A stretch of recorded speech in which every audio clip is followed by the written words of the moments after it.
السلام علیکم دوستو، ہمارے چینل کو سبسکرائب کیجئے اور بیل آئیکن کو دبانا نہ بھولیے۔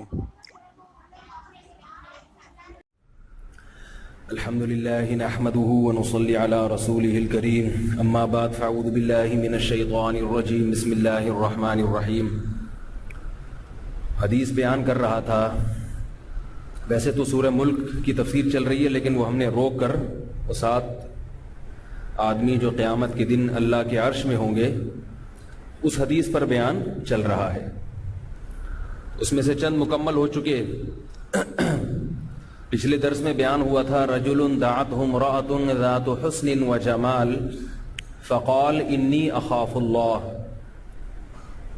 وہ شخص بھی اللہ کے سائے میں ہوگا قیامت کے دن جس کو کوئی خوبصورت حسین عورت زنا کی دعوت دے اور وہ یہ کہے کہ میں اللہ سے ڈرتا ہوں۔ آج میں انشاءاللہ اس حدیث کے اگلے حصے پر بات کروں گا، لیکن پچھلے بیان کی تکمیل کے طور پر چند پوائنٹ کی باتیں جو اس حدیث سے، چند علمی نکات جو ہمیں پتہ چلتے ہیں ان پہ تھوڑی سی روشنی ڈالوں گا۔ دیکھیے، گناہ کی دعوت تو مرد اگر کسی عورت کو دے اور وہ بچ نکلے تو فضیلت تو عورت کے لیے بھی ہونی چاہیے نا۔ تو یہ کیوں فرمایا کہ عورت مرد کو دعوت دے اور وہ کہے کہ میں اللہ سے ڈرتا ہوں؟ فرق کیا ہے؟ فرق یہ ہے کہ اللہ تعالیٰ نے یہ جو جنسی قوت ہے، شہوت ہے، یہ مرد میں عورت سے کئی گنا زیادہ رکھی ہے۔ یہ وضاحت کی ضرورت اس لیے پیش آ رہی ہے کہ آج بہت سے لوگوں نے یہ اڑائی بھی یہ بات کہ عورت میں یہ شہوت زیادہ ہوتی ہے، مرد میں کم ہوتی ہے۔ ایسا نہیں ہے، یہ غلط ہے۔ مرد میں اللہ نے یہ شہوت زیادہ رکھی ہے، عورت میں کم رکھی ہے۔ اس وجہ سے عورت جب خود مرد کو دعوت دے تو مرد کے لیے بچنا بہت مشکل ہوتا ہے۔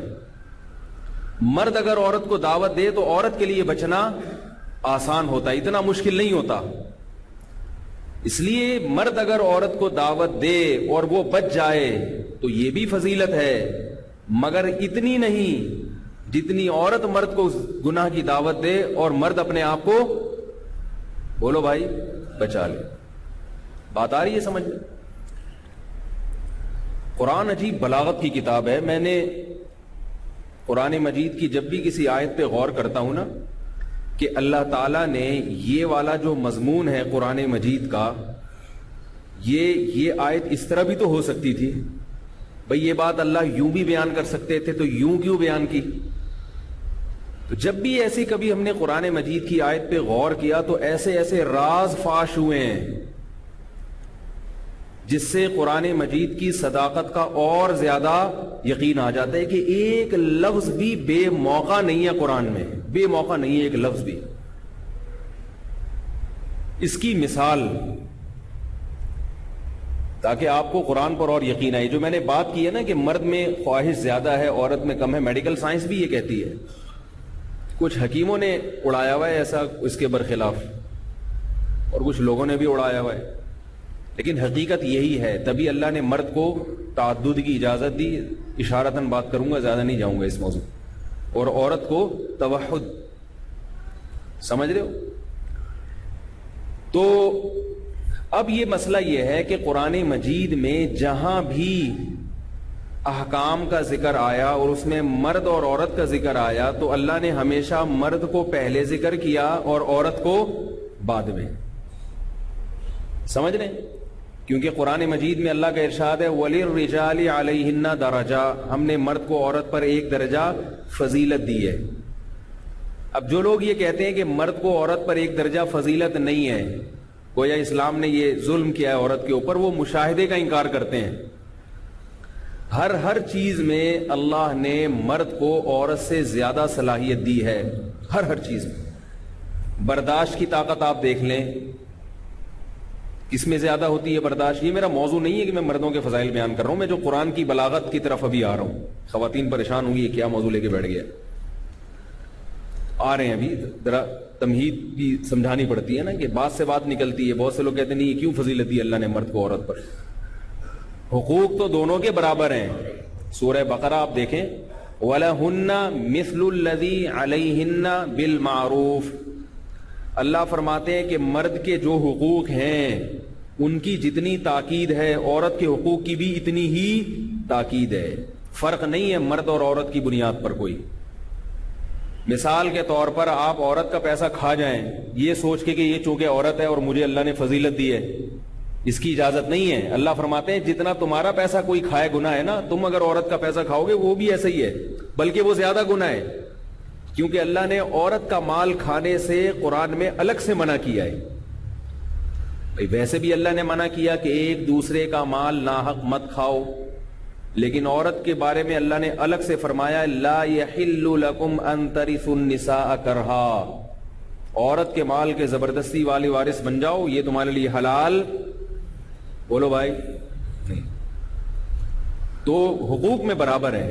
حقوق میں برابر کا مطلب کہ بھئی جو ذمہ داریاں اس کی ہیں وہ اس نے پوری کرنی ہے اور جو اس کی ہے وہ اس نے پوری کرنی ہے. نہیں کرے گا یہ نہیں کہہ سکتا میں چونکہ مرد ہوں لہذا میں اپنی ذمہ داریاں تھوڑی کم پوری کروں گا، بیگم تم پوری ذمہ داریاں کو. ایسا کریں گے تو کوئی بھی نہیں آئے گا. آئی بات سمجھ میں؟ تو ایسا نہیں ہے. لیکن اللہ نے ساتھ ساتھ کیا فرمایا کہ فضیلت ہم نے کس کو دی؟ مرد کو. فضیلت کس اعتبار سے کہ رائے کس کی چلے گی، یعنی حاکم کون بنے گا، گھر کا سربراہ کون بنے گا، مرد بنے گا. ملک کا سربراہ کون بنے گا، مرد بنے گا.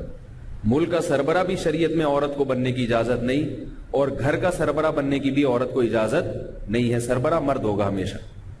تو اب یہاں پر مسئلہ یہ ہے کہ اسی وجہ سے اللہ نے مرد کو پہلے بنایا. یہ بھی آپ دیکھیں پہلے کون بنائے، آدم علیہ السلام اور پھر حضرت حوا. اور اللہ نے اور مزید مرد کی فضیلت کو ثابت کرنے کے لیے کہ حضرت حوا کو الگ مٹی سے نہیں بنایا. بھائی دیکھو ایسے بھی تو ہو سکتا تھا کہ ادھر آدم علیہ السلام کا پتلا بنایا جاتا اس میں جان ڈالی جاتی، ادھر اما حوا کا پتلا بنایا جاتا اس میں جان ڈالی جاتی، دونوں کی شادی ہو جاتی اور یہ ڈھیر سارے یہ جو ہم لوگ بیٹھے ہوئے ہیں یہ پیدا ہو جاتے. ایسا بھی تو ہو سکتا تھا نا. کیا خیال ہے بھائی؟ جب آپ نسل بڑھانے کے لیے کوئی بھی چیز خریدتے ہو، طوطے خریدتے ہو تو ایک نر لے کر آتے ہو، ایک مادہ لے کر آتے ہو، ایک گائے لے کر آتے ہو، ایک بیل لے کر آتے ہو. ایسا تو نہیں ہوتا بیل چاہیے بس میں اسی میں سے خود ہی گائے نکال لوں گا. ایسا کریں گے تو کوئی آئے گا ہے بھائی؟ لوگ آپ کو بیوقوف سمجھیں گے، کوئی بھی نہیں آئے گا. تو اللہ تعالیٰ بھی تو ایسا کر سکتے تھے کہ ادھر آدم علیہ السلام کا پتلا بنائے اور ادھر حضرت حوا کا. یہ باتیں کتابوں میں نہیں ملیں گی آپ کو. بہت سی ہم ٹیکنیکل باتیں ایسی کرتے ہیں جو کتابوں میں نہیں ہوتی، لیکن وہ غلط بھی نہیں ہوتی کہ یہ سمجھیں کہ آپ کتاب میں لکھی ہوئی، اور ہو سکتا ہے کہیں لکھی بعض باتیں میں ایسے کہتا ہوں تو کتاب میں حوالہ بھی مل جاتا ہے پھر اس کا. تو آدم علیہ السلام کو اللہ نے بنایا اور اللہ یہ بھی کر سکتے تھے کہ اما حوا کو الگ سے بناتے، مگر نہیں، ایک بنایا آدم، اسی سے اما حوا اور پھر ان دونوں سے پوری نسل پیدا کر دی. اس میں حکمت کیا ہے؟ حکمت یہ ہے کہ انسانیت تمام کی تمام ایک انسان پہ جا کے جمع ہو جائے، اکیلے آدم پہ، اور اما حوا میں بھی خصوصیات کس کی آ جائیں؟ بولو بھائی، آدم علیہ السلام کی. سمجھ رہے ہو؟ تو مرد کو اللہ نے کیا بنا دیا؟ ہر لحاظ سے اصل بنا دیا کہ عورت بھی بنے گی تو اسی کی پسلی سے بنے گی، یہ سب کی کیا ہے؟ اصل ہے. تو ہم سب کی تمام خصوصیات کس میں جا کے جمع ہوتی ہیں؟ آدم علیہ السلام میں، جن میں حضرت حوا بھی داخل ہیں. اور دوسری حکمت یہ کہ اللہ تعالیٰ دونوں کو الگ الگ پیدا کرتے تو عورت کا بھی ایک مستقل وجود ہوتا اور مرد کا بھی ایک مستقل وجود ہوتا. جبکہ اللہ عورت کو یہ سمجھانا چاہتے ہیں کہ تمہیں مرد کا سایہ چاہیے، تم اس کی آغوش میں رہ سکتی ہو، یہ تمہاری فطرت ہے. اس لیے مرد کو مستقل پیدا کیا گیا اور عورت کو آدم علیہ السلام کی پسلی سے بنایا گیا کہ ان کا مستقل وجود نہیں ہے، یہ اسی مرد کے جسم کا ایک ٹکڑا ہے. نہیں آ رہی بات؟ یہ اسی جسم کا ایک ٹکڑا ہے، مستقل اس کا وجود نہیں ہے. ویسے تو سب کا مستقل وجود ہی ہوتا ہے، لیکن ایک چیز ہے نا کہ جب ابتدائی انسانیت کی ابتدا کی جا رہی تھی تو اس کی رعایت کی گئی، اور جسم کا ٹکڑا بنانے کا فائدہ کیا ہوا؟ وہ ساری خصوصیات کس میں آ گئیں؟ اما ہوا میں۔ تیسرا مسئلہ کیا اس میں حکمت ہے کہ آدم علیہ السلام کو تو اللہ نے کامل بنایا ہے، جو ہے نا ان کے جو اجزائے ترکیبی تھے وہ تو کامل۔ ظاہر ہے جب آپ کے جسم کا ایک ٹکڑا ہوتا ہے تو اس میں وہ تمام خصوصیات نہیں آتی، اس میں وہ تمام چیزیں نہیں آتی۔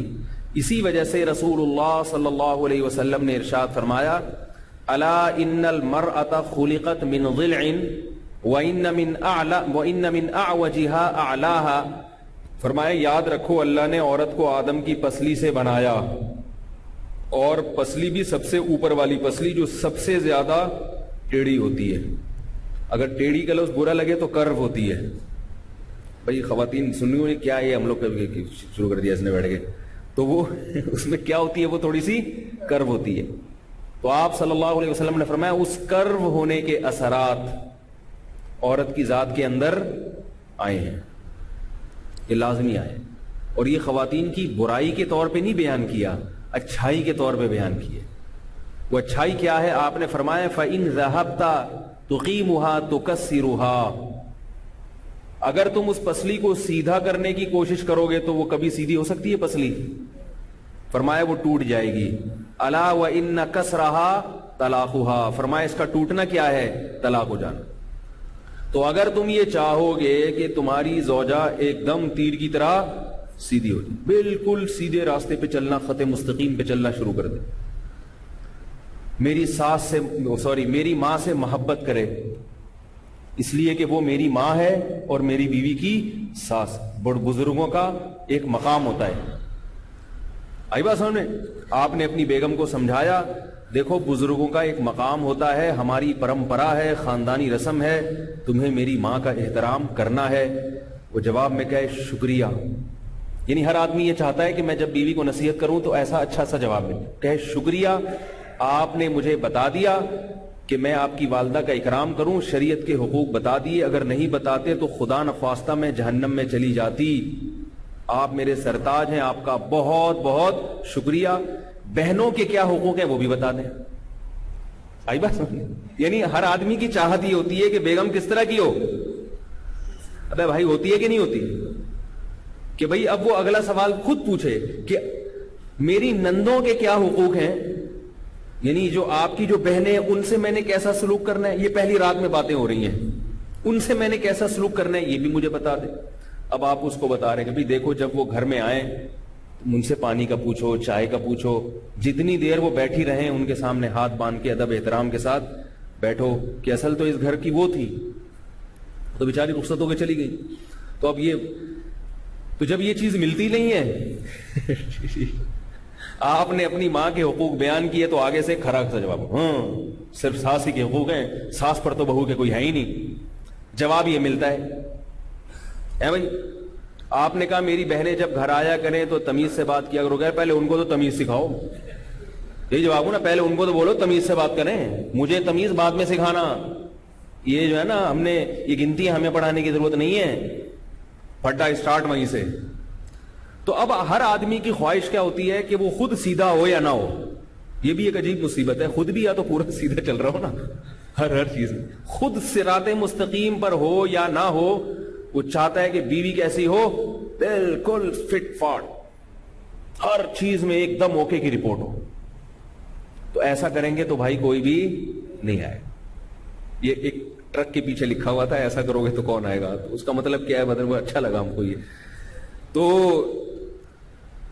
اسی وجہ سے نبی نے فرمایا کہ نہیں، فرمایا کہ فَإِنِ اسْتَمْتَعْتَ بِهَا، اگر تم اس سے فائدہ اٹھانا چاہتے ہو تو استمتعتها وفيها عوج، اسی ٹیڑھے پن کے ہوتے ہوئے اس سے فائدہ اٹھاؤ، اس کی خامیوں کے ہوتے ہوئے اس سے فائدہ اٹھاؤ، کیونکہ زندگی مسافر خانہ ہے، سارے مزے دنیا میں نہیں ملتے۔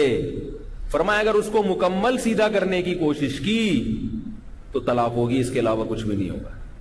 اور یہ بھی نبی صلی اللہ علیہ وسلم نے فرمایا یغلبن الکریم ولا یغلب علیہن الا اللئیم، عزت دار آدمی، شریف آدمی، بیوی سے تھوڑا سا دبا رہتا ہے.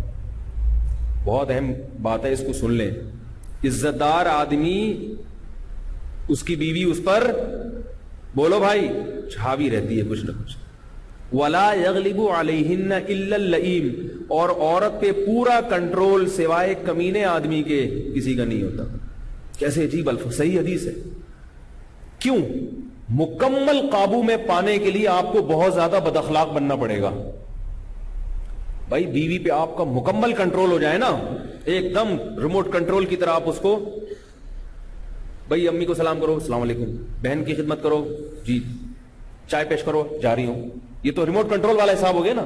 اس کا مطلب ہے آپ اتنے چنگیز خان کی اولاد میں ہو آپ, کیونکہ آپ نے اس کو سیدھا کیا ہے تو بہت کچھ آپ نے اس کا توڑا پھوڑا ہوگا آپ نے اس کو.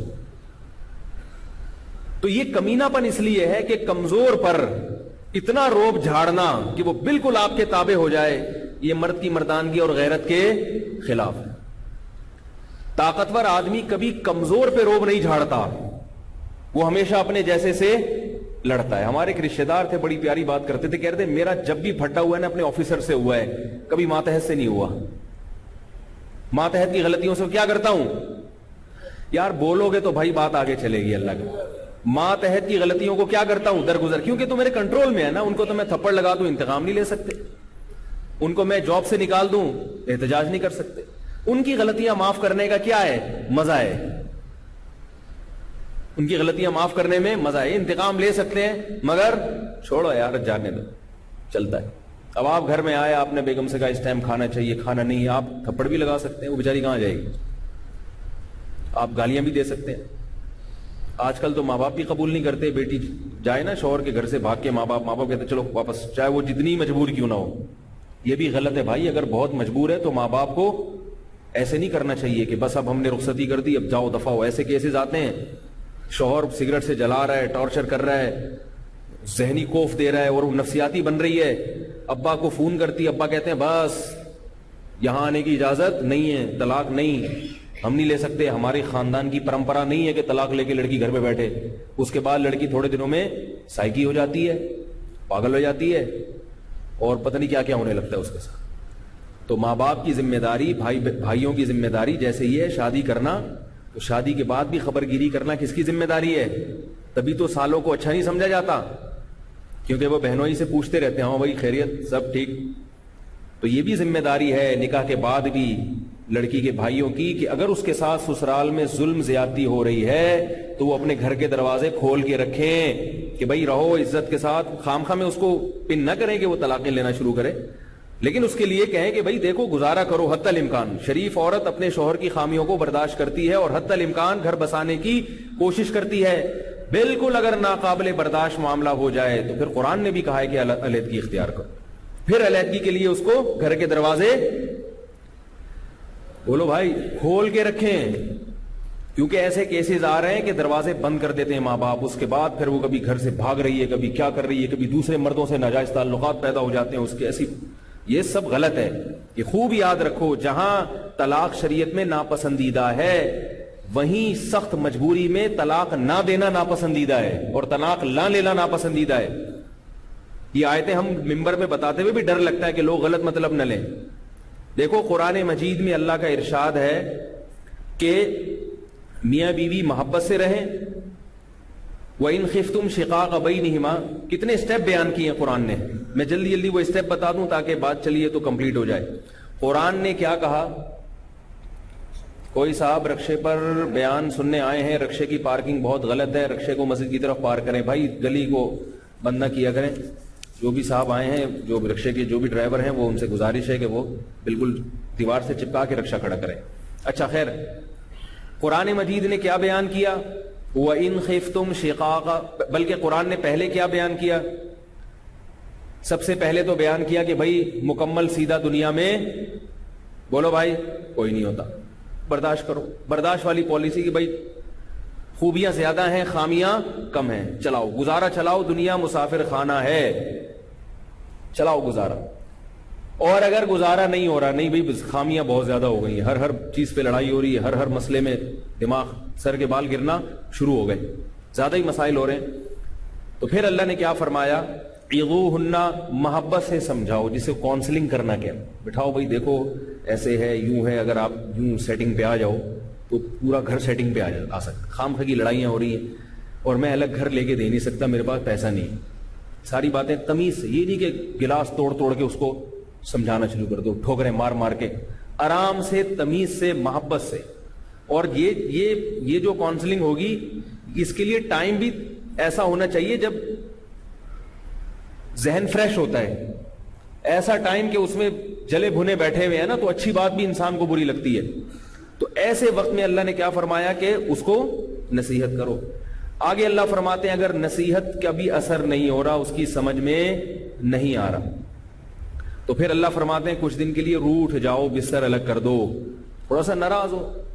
یہ تھوڑی کہ گھر میں چیزیں اٹھا اٹھا کے لاتے ہیں, گھسے, گالیاں, ایک ماں بہن کی گالیاں شروع کر دیتے ہیں آج کل لوگ. تو اللہ کیا فرما رہے ہیں, بستر الگ کر دو, ناراض ہو جاؤ تھوڑے دن کے لیے. اس سے بھی فائدہ نہیں ہو رہا, بات بڑی ڈھیٹ ہوتی ہے, اس سے بھی فائدہ نہیں ہو رہا. وَضْرِبُوهُنَّ, تو ہاتھ بھی اٹھا سکتے ہو. وَضْرِبُوهُنَّ, ان کو مارو, لیکن مارنا جانوروں کی طرح پیٹنے کی اجازت نہیں ہے, چہرے پہ نہ مارا جائے. تو ہاتھ اٹھانے کی اللہ نے اجازت دی ہے, یہ قرآن میں منصوص ہے. اس کو عورت پہ ظلم سمجھنا غلط ہے, کیونکہ ہر عورت کے بارے میں نہیں ہے یہ. جو عورت اتنی ڈھیٹ ہے, پہلے تو اللہ نے کیا فرما دیا کہ مکمل خامیاں صحیح نہیں کرو, بس گزارا چلاؤ. بہت زیادہ ناقابل برداشت معاملہ ہو رہا ہے تو پھر نصیحت ہے, اس سے فائدہ نہیں ہو رہا, بستر علیحدہ کر لیا, اس سے فائدہ نہیں ہو رہا, اعتدال کے ساتھ مار. یہ مارنے کی اجازت کیوں دی؟ گوروں کے ہاں مارنے کی اجازت نہیں ہے, تو نتیجہ کیا نکلتا ہے, پھر طلاق ہوتی ہے. عورت پہ ہاتھ اٹھا لینا ایسی سخت مجبوری میں, اس کا فائدہ یہ ہوتا ہے کہ طلاق تک نوبت نہیں پہنچتی, کیونکہ طلاق کے بعد عورت کو اور مرد دونوں کو نقصان زیادہ ہوتا ہے. اور دوسری, مرد کی فطرت ہے کہ جب بھی وہ اپنا غصہ نکالتا ہے نا, اس کو بعد میں ندامت کا احساس ہوتا ہے. یہ اللہ نے مرد کی فطرت بنائی ہے. حکیم الامہ مولانا اشرف علی تھانوی رحمہ اللہ تعالیٰ نے بہشتی زیور میں لکھا ہے, عورتوں کو نصیحت کی ہے کہ میاں صاحب کو جب غصہ آئے اور وہ اول فول بک رہے ہوں, تھوڑی دیر کے لیے برداشت کر لو, جب اس کا غصہ ٹھنڈا ہوگا اس کو خود بخود ندامت ہوگی. آج کل یہ چیزیں اسکولوں میں بھی نہیں بتائی جاتی, یونیورسٹی میں بھی نہیں بتائی جاتی, یہ تو مذہب نے بتائی ہے نا یہ چیزیں. بزرگ لوگ کہہ کر گئے ہیں تو کوئی تو وجہ ہوگی.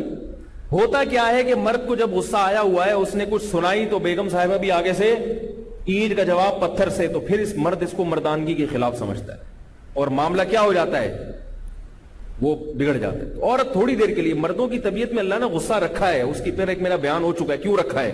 یہ پخروٹی ہوتے ہیں تھوڑے سے, مرد جو ہے نا وہ تھوڑا سا بد اخلاق ہوتا ہے, یہ اللہ نے بنایا ہے اس کو. شیر ہے نا جنگل کا, بھائی جنگل کا شیر دھاڑ دھوڑ تو کرتا رہے گا نا, وہ تبھی تو شیر ہے. تو مرد کی فطرت میں بھی اللہ نے چونکہ سربراہ بنایا ہے, اور جو بھی سربراہ ہوگا, جو حاکم ہوگا, اس کی طبیعت میں خود بخود سختی ہوگی, کیونکہ سختی کے بغیر آپ حکومت کر نہیں سکتے. دیکھو فوج کے پاس کنٹرول ہوتا ہے نا, تو فوجی جتنا بڑا آفیسر ہوگا نا فوج کا, اتنا غصے کا تیز ہوگا. یہ تو ہم نے دیکھا ہے. میں نے کچھ وقت پاکستان نیوی کے ایک ادارے میں گزارا ہے, تو جیسے ہی کوئی بڑا آفیسر آتا تھا نا سروے کرنے کے لیے, تو سب کانپنا شروع کر دیتے تھے, سر پتہ نہیں کیا کریں گے. وہ آنے کے بعد پتہ ہے کیا کرتے تھے, کوئی بھی آ رہا ہے, لیفٹنٹ کمانڈر سے اوپر کے جو بھی لوگ تھے نا, وہ بہت ہی عجیب ہوتے تھے. وہ کیا کرتا تھا, آ کے انہوں نے جو کمیشن آفیسر تھے جو اپر لیول کے, وہ جب آ کے ہوٹل پہ چیک کرتے نا کہ کب ٹوٹا ہوا ہے, تو وہ یہ نہیں کرتے آرمی کے آفیسر کہ اس کو جوڑ لینا. وہ اس کو اپنی توہین سمجھتے ہیں کہ ٹوٹا ہوا کب آرمی کے ہوٹل میں کیوں ہے, وہ اٹھا کے دیوار پہ مارے گا, توڑ دے گا اس کو. ہم نے اپنی آنکھوں سے دیکھا ہے. آپ کسی بھی آرمی کے آفیسر سے پوچھ لیں کہ ان کے ایٹیٹیوڈ یہی ہوتے ہیں, آرمی کے جتنے بڑے بڑے آفیسر ہیں نا. اور یہ آرمی انگریزوں نے اس کو وہ بنایا ہے, بڑے سوچ, اصل میں تو برطانیہ کی آرمی تھی نا, تو انگریز ہے بڑا ہوشیار. اس نے برطانیہ میں جب آرمی بنائی تو اس نے یہ اصول اور ضابطے بنائے کہ جتنا بڑا آفیسر ہوگا وہ اتنا ہی پخروٹی ہوگا, کیونکہ جتنا غصے کا تیز ہوگا, ماتحت میں کنٹرول اتنا ہی اس کا زیادہ ہوگا. لوگ ڈریں گے کیونکہ جنگ میں روب کی ضرورت ہے. ورنہ اب کیا ہے کہ جیسے ہی کوئی بڑا آفیسر سروے کے لیے آئے گا, سارے ہوٹل والے کانپنا شروع, یار یہ ٹوٹے ووٹے کب چھپا دو, نئے نئے کب خرید کے نا, اچھا اس کو, کیونکہ روب ہے تو کام ہو رہا ہے نا. جنگ میں یہ روب کام آتا ہے. اب جنگ میں اگر آرمی کا آفیسر فوجی سے کہے یار تم فائر کرو, وہ کہہ رہا ہے ابھی میں ادھر کھجا رہا ہوں, میں ادھر چائے تو پینے دو یار. کہہ رہا ہے میں تیرے کو کہہ رہا ہوں بھائی تو فائر کر. سر کیا فائر لگا کے رکھیے, کر لیں گے نا یار. ایسے چلے گا حساب؟ اتنی دیر میں وہاں سے بم آ جائے گا.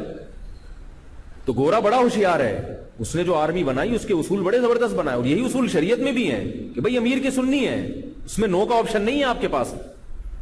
تو ٹھیک ہے گھر میدان جنگ نہیں ہوتا, لیکن میدان جنگ بھی بن جاتا ہے وہ. تو اس لیے اللہ نے مرد کو چونکہ گھر کا سربراہ بنایا ہے تو اس کی فطرت میں غصہ ڈال دیا ہے, تھوڑا سا بد اخلاق بنا دیا اس کو, تھوڑا سا اڑی اڑی کرے گا وہ, کرنی نہیں چاہیے. نبی صلی اللہ علیہ وسلم کی سیرت اختیار کرنی چاہیے. لیکن میں خواتین کو یہ بات سمجھا رہا ہوں کہ یہ میاؤں کی جو تھوڑی بہت بد اخلاقی ہوتی ہے نا, اس کو اس کی فطرت کا حصہ سمجھو, فطرت کا حصہ سمجھو. بھائی اللہ نے اس کو شیر بنایا ہے تو کبھی نہ کبھی شیر کی طرح یہ گرجے گا. تو آپ کی ذمہ داری ہے اپنا گھر بسانے کے لیے, اور شوہر کے احسانات کو سامنے رکھ کر کے, اس کے احسانات بہت زیادہ ہیں, کتنے زیادہ احسانات ہیں, وہ تو شمار نہیں کر سکتی عورت ان احسانات کو. تو ان احسانات کی روشنی میں مجھے چاہیے کہ میں تھوڑی دیر کیا کر جاؤں, چپ کر جاؤں. ایک مشہور واقعہ ہے نا, ایک عورت گئی ایک روحانی علاج والے کے پاس. وہ واقعی اچھے آدمی تھے جو کہ ہوتے نہیں ہیں عام طور پہ, تو وہ ٹرک سے علاج کرتے تھے لوگوں کا. تو وہ خاتون گئی, کہنے لگی کہ میرے گھر میں ہر وقت جہنم بنا ہوا ہے, لڑائی جھگڑے, کسی نے بندش کر دی ہے, کسی نے کچھ کر دیا ہے. اصل میں اپنی زبانوں پہ کنٹرول نہیں ہوتا, جب لڑائیاں ہوتی ہیں تو پھر کیا کہتی ہیں, پڑوسن نے کر دی, جٹھانی نے کر دی, فلانی نے کر دی, یہ ہوتا ہے. تو وہ گئی جا کے کہنے لگی کہ میرے گھر میں نا میرے میاں سے لڑائیاں بہت ہوتی ہیں. اس نے کہا ٹھیک ہے ایک تعویذ دیتا ہوں, جب بھی آپ کے شوہر کو غصہ ہے لڑنا شروع کریں, یہ تعویذ منہ میں رکھ کے اس کو دانتوں کے درمیان میں دبا دیں, ایسے زور سے دبا دیں تعویذ, اور آدھے گھنٹے تک دبائے رکھیں, دیکھو کیسا اثر ہو. بھائی وہ ایسا ہی ہوا, جب شوہر کو غصہ ہے اس نے اول فل بکنا شروع کی, اور بکتے بھی عجیب عجیب ہے بھائی. کیا کیا بکتے ہیں بھی چھوڑو, کیونکہ بعض ہمیں بھی بکنا پڑ جاتا ہے. تو اب وہ خاتون نے کیا کیا, وہ تعویذ اپنے دانتوں کے بیچ میں دبا لی. وہ بیچاری سمجھ رہی ہے کہ تعویذ کا اثر ہو رہا ہے, ظاہر ہے اتنی دیر کیا رہنا پڑا اس کو خاموش. تھوڑی دیر میں مرد نے جب اپنی بڑاس نکالی تو تھوڑی دیر میں اس کو غصہ آتا ہے, یار وہ زیادہ ہی ہو گئی, ٹھیک ہے نا, اور کتنی اچھی ہے کہ آگے سے بول نہیں رہی. تو پھر آدمی کی فطرت ہے, عورت اگر تھوڑا برداشت کر لے تو وہ باہر جا کے گٹکا کھانے کے لیے نکل جاتا ہے کہ یار تھوڑا فریش ہو کے آتا ہوں, غصے میں لڑائی نہ ہو جائے. اور جب باہر جائے گا گٹکا کھانے کے لیے تو خیال آ گیا ایک گٹکا واپسی میں بیگم کے لیے بھی لیتا ہوں. جب غصہ ٹھنڈا ہوتا ہے نا تو انسان کی بالکل عجیب کیفیت ہو جاتی ہے. غصے کے وقت تو پاگل ہوتا ہے, اور غصہ جب ٹھنڈا ہوتا ہے تو بالکل الگ کیفیت. تو اب عورت کی ذمہ داری ہے کہ شوہر کے غصے کو کیا کرے, ٹھنڈا کرے. غصہ ٹھنڈا ہو گیا پھر یہ خود اس کو ندامت ہوگی, تو جائے گا اپنے لیے بھی گٹکا لے کر آئے گا اور آپ کے لیے بھی گٹکا لے کر آئے گا. تو اب کیا ہے, اس عورت نے تعویذ دانتوں کے درمیان میں دبایا, اتنی دیر خاموش رہی, میاں صاحب نے اول فول بک دی, اس کے بعد چپ ہو گئے, یار یہ تو بڑی اچھی بیوی ہے, کچھ بولتی نہیں ہے, اور میں نے تو زیادہ ہی بول دی. جب غصہ ٹھنڈا ہوا بیگم کو منانے بیٹھ گیا. شریف آدمی یہ کام کرتا ہے, جو یہ ساری باتیں ان کی ہوتی تمیز ہو دے, جو ذرا انسان ہو. جو انسان ہی نہیں ہے وہ تو پھر اس کے لیے تو کوئی حکام ہی نہیں ہے نا. تو پھر وہ منانے بیٹھ گیا. بیگم نے کہا یار تعویذ بڑا خاندانی دیا ہے اس کو, تعویذ بڑا خاندانی دیا. تو یہ بڑا بہترین تعویذ ہے کہ یہ بزرگوں نے لکھا ہے. میری کیا اوقات ہے بھائی جو میں نصیحت کروں, ایسی باتیں کروں. حکیم الامہ مولانا تھانوی رحمہ اللہ تعالی, ان کو حکیم اس لیے تو کہا جاتا تھا, حکمت سے بھری باتیں ان کی. انہوں نے بہشتی زیور میں لکھا ہے کہ مرد کو جب غصہ آ رہا ہو, عورت کو چاہیے وہ تھوڑی دیر کے لیے برداشت کر لے. اور ایک اور بڑی پیاری بات لکھی ہے, فرمایا عورت کبھی شوہر کو دھمکیاں نہ دے, کبھی بھی شوہر کو دھمکیاں نہ دے, اس سے معاملہ بڑا خراب ہوتا ہے. خواتین اور مرد کی فطرت نہیں سمجھتی. جب عورت شوہر کو دھمکی دیتی ہے نا, میں یہ کر دوں گی, یہ کروا دوں گی, تو مرد کو پھر یہ احساس ہوتا ہے کہ اب اگر میں نے نرم لہجہ اختیار کیا تو یہ سمجھے گی کہ میں اس کی دھمکیوں سے ڈر گیا ہوں. کبھی یہ دھمکی نہ دے کہ تم طلاق دے کے دیکھو تو میں کرتی کیا ہوں تمہارے ساتھ. کبھی یہ دھمکی نہ دے کہ تم جو ہے نا خاموش ہو جاؤ ورنہ میں دیکھتی ہوں میں کیا کرتی ہوں. تو حکیم الامہ نے لکھا ہے خواتین کو سمجھانے کے لیے کہ جس ذات کو اللہ نے میدان جنگ میں لڑنے کے لیے پیدا کیا ہو, میدان جنگ میں مرد کو اللہ نے اتنی بہادری دی ہے کہ وہ توپوں کے سائے میں، بموں کے سائے میں، میزائلوں کے سائے میں لڑتا ہے میدان جنگ میں. ہوتا ہے کہ نہیں ہوتا؟ یہ تلواروں سے لڑا کرتے تھے، تیروں سے لڑا کرتے تھے، اور اب کس سے لڑتے ہیں؟ توپوں سے لڑتے ہیں. آج بھی دنیا کی جتنی بڑی بڑی آرمیز ہیں مردوں کو زیادہ رکھتی ہیں، خواتین کو رکھتی بھی ہے نا تو وہ بہت ہی محدود پیمانے پر، اور وہ خواتین بھی معاشرے سے بالکل ایک الگ تھلگ ہی ہوتی ہیں، اور ان کو بھی ایسے فرنٹ پہ اس طرح سے اہم پوائنٹس پہ نہیں بھیجا جاتا. فرمائیں کہ جس کو اللہ نے میدان جنگ میں توپوں کے مقابلے میں لڑنے کے لیے پیدا کیا ہو وہ ڈرے گا تمہاری دھمکیوں سے؟ اس کو اگر ان کی دھمکیاں صحیح بھی لگیں گی نا تو وہ اس وقت اس کو کیا آئے گا کہ یار یہ میری عورت ہو کر، میری بیوی ہو کر، ایک عورت ذات ہو کر مجھے کیا کر رہی ہے دھمکیاں. وہ صحیح دھمکیاں بھی ہوں گی تو وہ ایسے موقع پر اس میں ایک غیرت جاگ جائے گی اور وہ کچھ کر لے گا جس پر بعد میں خود اس کو ندامت ہوگی کہ یہ میں نے غلط کیا ہے. تو اس لیے عورت کو چاہیے کہ جب اللہ نے عورت بنایا ہے، عورت بیچاری خواتین تو چوہے سے ڈر جاتی ہیں، چھپکلی سے ڈر جاتی ہیں، تو جب آپ کو اللہ نے عورت بنایا ہے، کمزور بنایا ہے، تو پھر اپنی حیثیت کو پہچانے اور اپنے شوہر کو مانے کہ بھئی یہ کیا ہے، قوت میں، طاقت میں، بہادری میں مجھ سے برتر ہے. تو برتر کے سامنے دبنے میں ہی خیر ہے، آنکھیں دکھانے میں خیر نہیں ہے. اب اس پر ایک اشکال ہوگا خواتین کو، یار یہ مردوں کو اللہ نے اتنا فنٹر بنا دیا ہے بھائی، اور ہمیں حکم ہے کہ ہم ان کے سامنے جناب عاجزی سے رہیں، یہ کیا مذاق ہے بھائی؟ یہ غلط بھی کریں تو ہم برداشت کریں؟ واہ واہ واہ. تو بھائی مرد کو بھی برداشت کرنا پڑتا ہے اپنے دفتر میں. ایسا نہیں ہے کہ سب. دیکھو حکیم الامہ کے پاس جو ہے نا ایک انگریز کی عدالت سے سمن آیا کہ آپ کی گرفتاری ہے، آپ عدالت میں پہنچے. حکیم الامہ فوراً چلے گئے آرام سے. کسی نے پوچھا انگریز کی عدالت ہے، انگریز کی حکومت ہے، کافر، وہ اتنے بڑے بزرگ، آپ عالم ہیں، آپ کو بلا رہا ہے عدالت میں، یہ تو آپ کی توہین ہے، اور وہ وارنٹ گرفتاری کہ آپ نہیں جائیں. انہوں نے فرمایا بھائی طاقت اور حکومت انہی کے پاس ہے، شرافت سے چلا گیا ٹھیک ہے، ورنہ اٹھا کے لے جائیں گے. وہ عزت صحیح ہوگی پھر؟ نہیں یاری بات میرا خیال. فرمائے عزت کی خاطر میں نہیں جاؤں تو اس سے عزت بڑھے گی نہیں، عزت کا بالکل ہی جنازہ نکل جائے. فوج اس کے پاس ہے، ابھی گورنمنٹ اس کی ہے، 2 منٹ میں فوجیوں کو بھیجے گا اور وہ مجھے اٹھا کے لے جائیں گے. تو جو بھی حکومت میں ہوتا ہے، پاور میں ہوتا ہے، آج کوئی یہاں آ جائے آپ کی گرفتاری کے لیے، رینجرز اللہ نہ کرے آ جائے یہاں، کیسے بھاگیں گے نا سارے یہاں پہ. کوئی ایسا ہے کھڑا ہو کے بولا میں ڈرتا ورتا نہیں ہوں کسی سے، میں تو ڈرتا ہی نہیں ہوں. رینجرز والے مانیں گے؟ بھائی پاور ان کے پاس ہے، حکومت. ہر آدمی ایسے موقع پہ. ہمارے ایک دوست تھے، پولیس نے پکڑ لیا ان کو، کاغذات نہیں تھے، سائٹ پہ لے گئے. اب ان کے بڑے بھرم تھے کہ میرے ابا آرمی میں یہ ہیں، تو میرے چاچا یہ ہیں، تو میرے نانا یہ ہیں. تو وہ پولیس کا ایک سادہ سا بیچارہ پولیس والا ان کو سائٹ پہ لے گیا. اب انہوں نے پولیس سے تمیز سے بات ہی نہیں کی، کیونکہ ان کو یہ بھرم تھے کہ میرے چاچا آرمی میں کیپٹن ہے یا میجر ہیں. ایک فون ملاؤں گا ابھی فون آ جائے گا. پولیس والے سے بات نہیں کر رہے کہ ابے تو کون ہوتا ہے مجھے روکنے والا، ابے یہ. پولیس والا سمجھ گیا کہ یہ بھرم میں لے رہے، اور ادھر جناب فون ملایا. انہی صاحب نے فون ملایا تو فون بن جا رہے ہیں. نہ چاچا فون اٹھا رہے ہیں، نہ ماموں فون اٹھا رہے ہیں، نہ جو ہے نا وہ بھائی فون اٹھا رہا ہے. اور اب کانپنا، دھمکیاں اتنی دے چکے تھے، دھمکیاں پولیس والے کو اتنی دے چکے تھے کہ اب ان کو خطرہ تھا کہ میں آ گیا، چلو یعنی جو ہوگا وہ تو بعد میں ہوگا نا. پولیس والے نے سب سے پہلے تو جب دیکھا نا فون نہیں مل رہا، ایک زوردار کھینچ کے تماچا لگایا.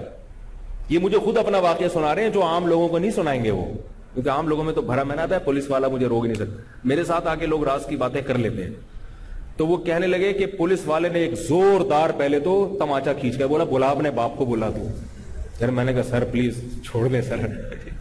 تو آ گیا نا اپنی اوقات پہ سر کرنے لگا.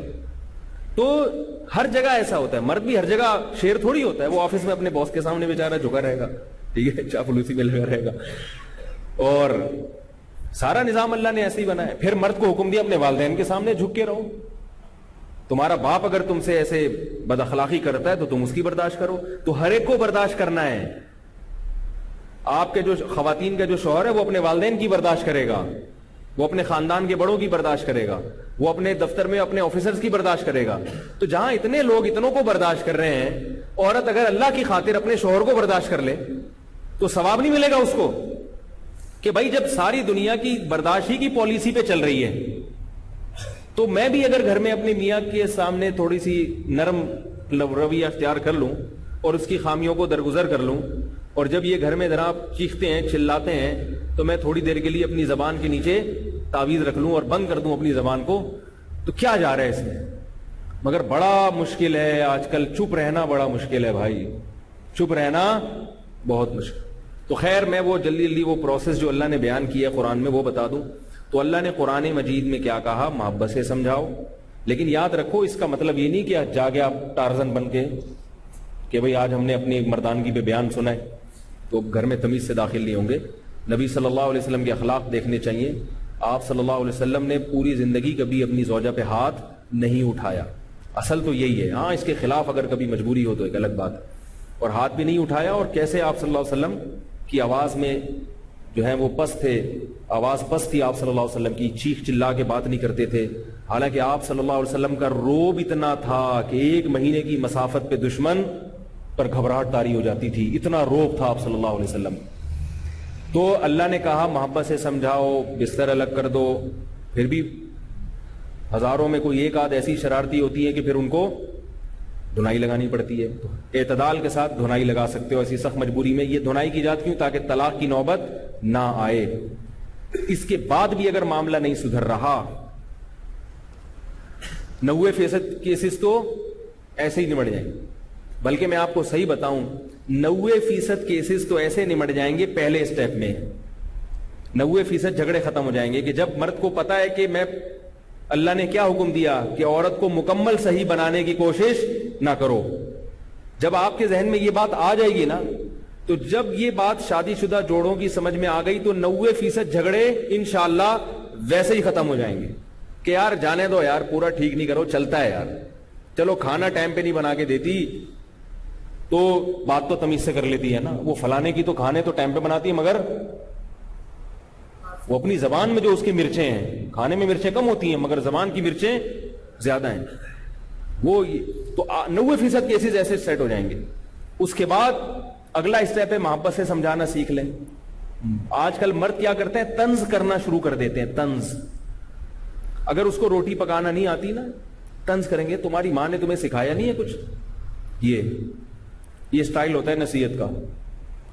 نہیں آ رہی میرا خیال ہے بھائی, اس کو نئی دلہن آئی ہے بھی روٹی بیچاری کو نہیں پکاؤ. وہ انگلش اسٹائل کا گھرانہ تھا ان کا, وہ برگر فیملی تھی, نہیں کھائی انہوں نے کبھی روٹی. اب وہ بیچاری آپ کی غربت میں آپ کے گھر آ گئی, ٹھیک ہے نا, روٹی نہیں پکانی آ رہی اس کو. تو طنز کیا ہوگا؟ تمہاری ماں نے تمہیں سکھایا نہیں. یہ نصیحت نہیں ہے, اس کو واز نہیں کہتے, اس کو کیا کہتے ہیں؟ ٹاؤنٹنگ. ٹھیک ہے نا, اس کو طنز کہتے ہیں. اس سے کیا ہوگا؟ وہ روٹی پکانا نہیں سیکھے گی, جو چیزیں آتی ہیں نا تمیز سے بنانا وہ بھی نہیں بنائے گی.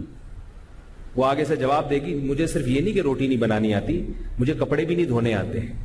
ہاں, پھر آپ جواب میں کہیں گے ہاں مجھے پتا ہے تمہیں صرف ایک چیز بنانی آتی ہے, وہ الو بنانا. تمہیں صرف الو بنانا. یہاں سے جھگڑا اسٹارٹ. تو تمیز سے, شرافت سے, محبت سے نصیحت, یہ ایسے نہیں ایسے ہوتا ہے, وغیرہ وغیرہ. تو یہ اسٹیپ پر اگر آ گئے تو 5%, 10% جھگڑے ہو رہے تھے نا, 5% انشاءاللہ. ساس بھی بہو کو طنز نہ کیا کرے بھائی, اس کو محبت سے سمجھا دے بیٹا یوں ہوتا ہے, ٹھیک ہے نا, تمہیں آتا بہت کچھ ہے لیکن یہ والی چیز تھوڑی سی ہم سے سیکھ لو. ایسا تمیز سے اگر ہو جائے تو بہت اچھا سا ہو جائے گا.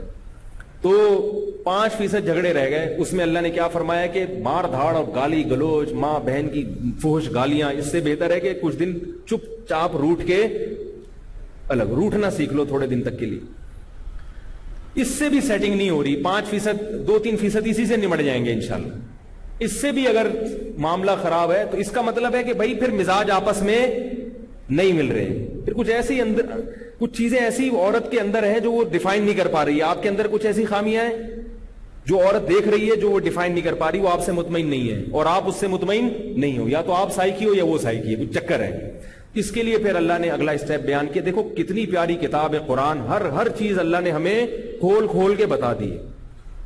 ان معاملات میں ہمیں نہ گوروں کے پاس جانے کی ضرورت، نہ یوٹیوب پہ سرچ کرنے کی ضرورت، نہ کسی ڈاکٹر کے نفسیاتی ڈاکٹر کے پاس جانے کی ضرورت، نہ اپنے گھر کو جنت بنانے کے لیے کسی روحانی بابا کے پاس جانے کی ضرورت ہے، عامل کے پاس جا کے کہ بھئی تعویذ دے دو۔ اللہ نے اگلا اسٹیپ کیا بیان کیا، وَإِنْ خِفْتُمْ شِقَاقَ بَيْنِهِمَا فَابْعَثُوا حَكَمًا مِّنْ أَهْلِهِ وَحَكَمًا مِّنْ أَهْلِهَا، لڑکے کے خاندان سے ایک مرد اور لڑکی کے خاندان سے ایک مرد بیٹھ جائیں اور دیکھیں کہ غلطی کس کی ہے۔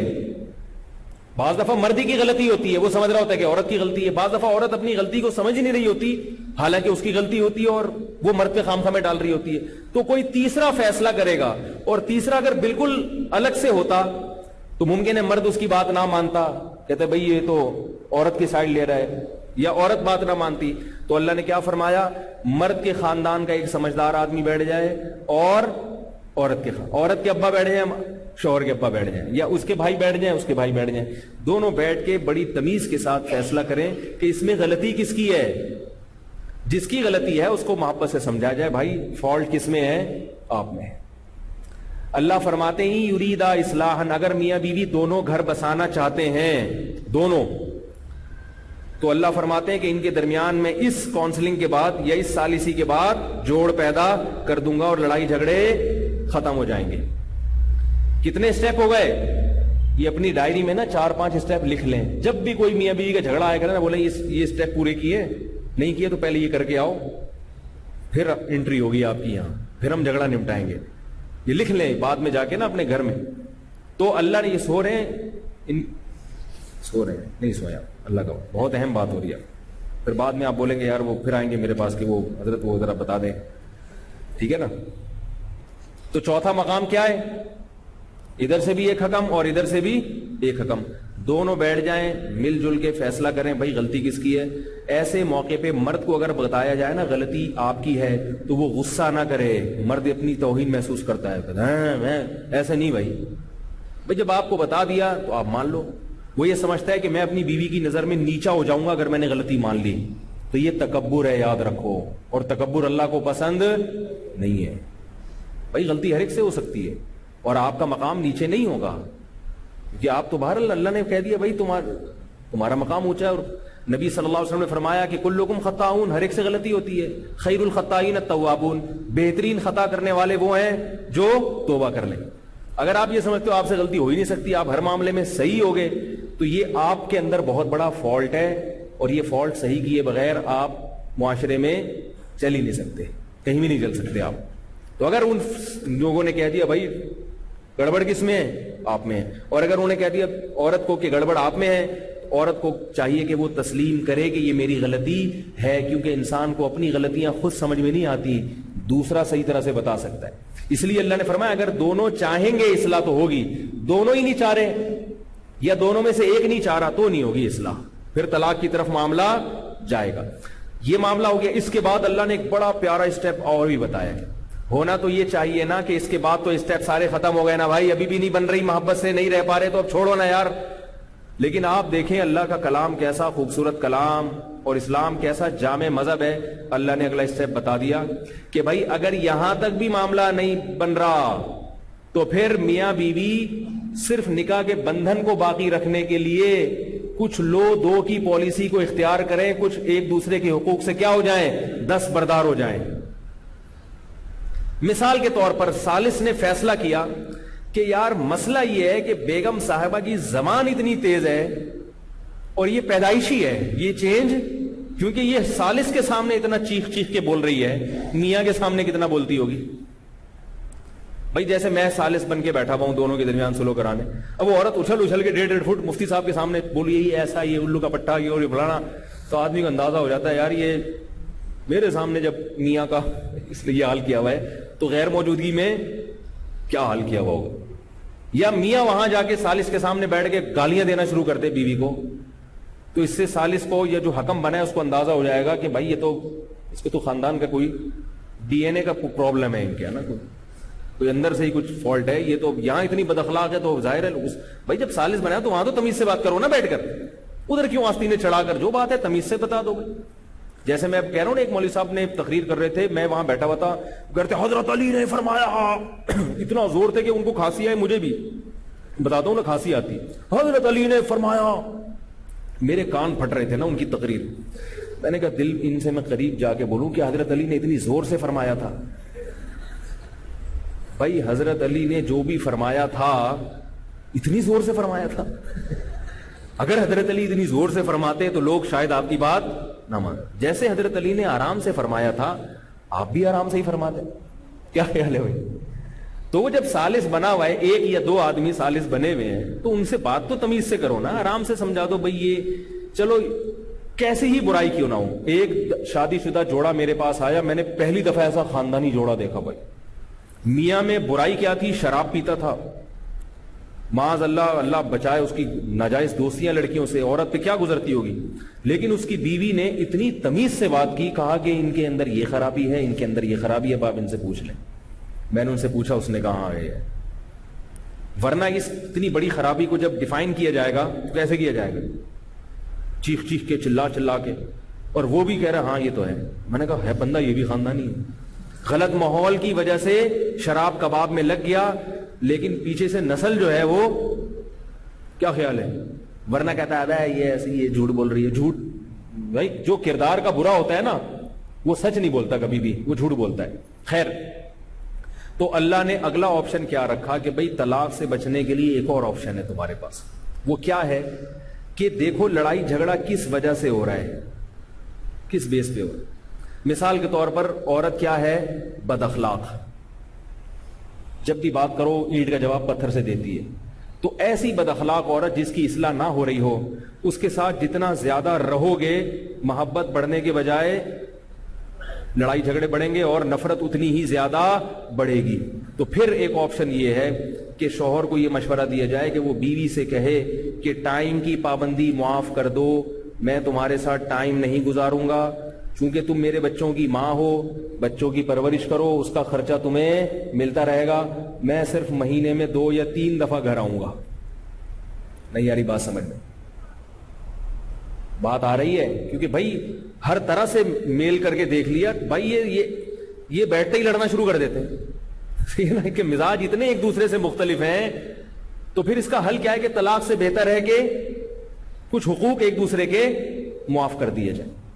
معاملہ الٹا بھی ہو سکتا ہے کہ مرد میں اگر کوئی ایسی خرابی ہے تو عورت کہے بھائی میں طلاق نہیں چاہتی لیکن آپ آیا نہ کرو. یہ جب بھی آتے ہیں تو ڈنڈا ہاتھ میں ہوتا ہے اور کوٹنا شروع کر دیتا ہے یہ آدمی. تو بھائی میں نہیں چاہتی طلاق کا دھبا لگے میرے اوپر، تو یہ خرچہ بھیج دیا کریں، لیکن گھر میں انٹری کی اجازت، انٹری ہوگی بھی تو اس کمرے میں بیٹھیں گے. یہ تو ایک مثال دے رہا ہوں میں، ورنہ اس کی بہت ساری صورتیں نکل سکتی ہیں کہ بھئی کچھ حقوق اس کے ذمے سے ساقط کر دیے جائیں اور کچھ حقوق اس کے ذمے سے ساقط کر دیے جائیں.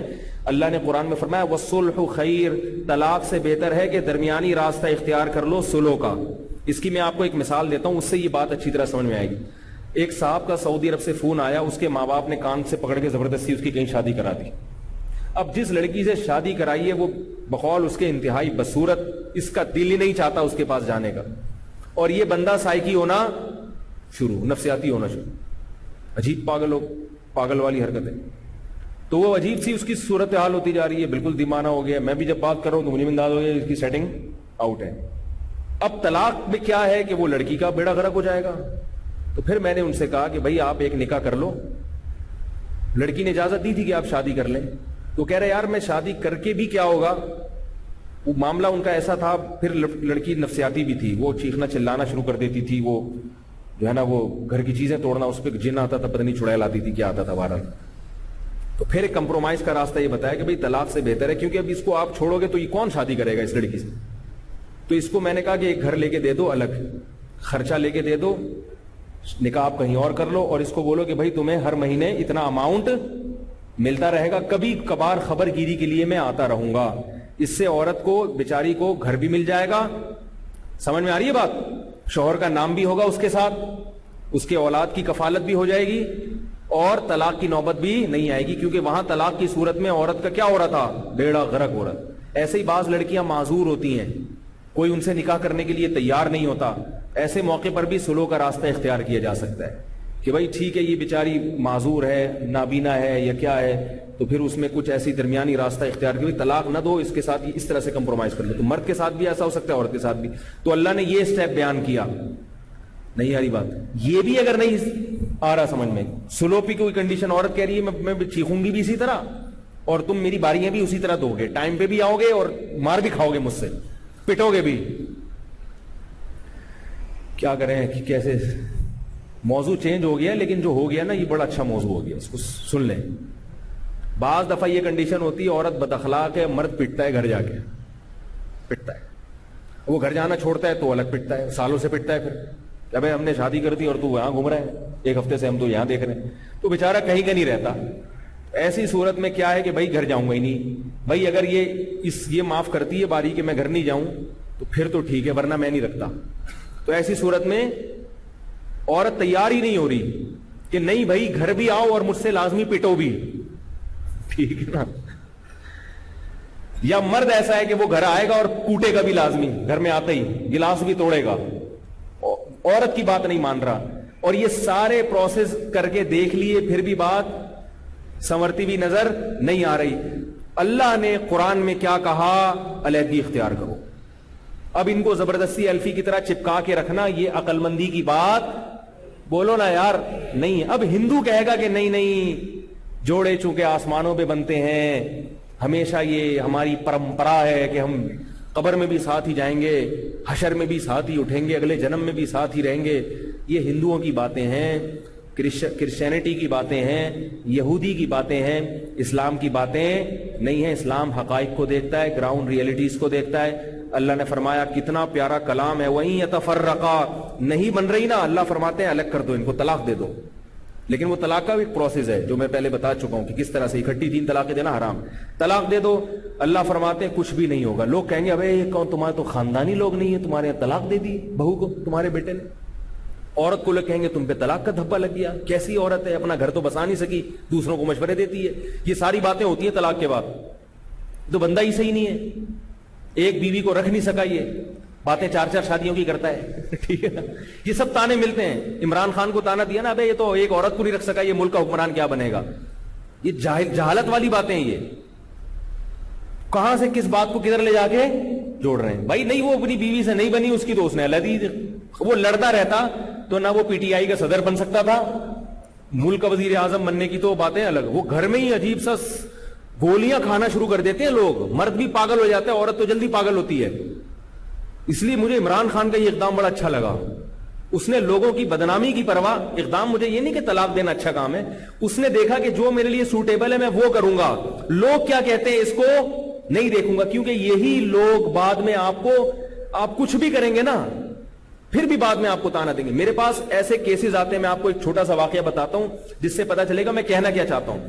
ایسے کیسز آتے ہیں کہ لڑکی کے والد میرے پاس آئے یا لڑکی کا بھائی میرے پاس آئے, پچھلے سال کا واقعہ ہے.